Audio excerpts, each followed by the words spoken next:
من الشیطان الرجیم بسم اللہ الرحمن الرحیم۔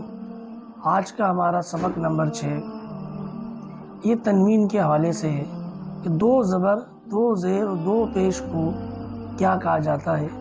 ہمیشہ یاد رکھیے گا جب حروف کے اوپر دو زبر ہوں یا اس کے نیچے دو زیر ہوں یا اس کے اوپر دو پیش ہوں تو اس کو تنوین کہا جاتا ہے۔ تنوین دراصل نون ساکن ہوتا ہے، تنوین دراصل نون ساکن ہوتا ہے، اسی لیے اس کی آواز نون ساکن کی طرح نکلتی ہے۔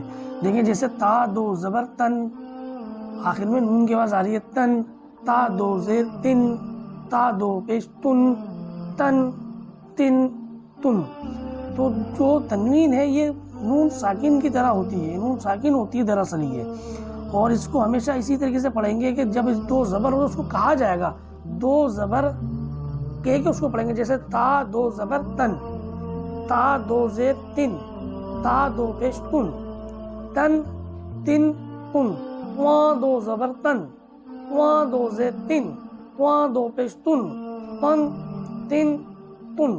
ٹھیک ہے، اس کو اس طرح سے پڑھا جائے گا، جیسے زا دو زبر زن، زا دو زیر زن، زا دو پیش زن، زن زن زن۔ ہمیشہ جب تنوین آئے گی تو اس کو دو زبر، دو زیر، دو پیش کہہ کے اس کو پڑھا جائے گا، اور اس کو تنوین کہتے ہیں، اور تنوین دراصل نون ساکن ہوتی ہے۔ اللہ تبارک و تعالیٰ سے دعا ہے کہ اللہ تبارک و تعالیٰ ہمیں قرآن پاک کو صحیح طریقے سے پڑھنے کی توفیق عطا فرمائے۔ وما علینا الا البلاغ۔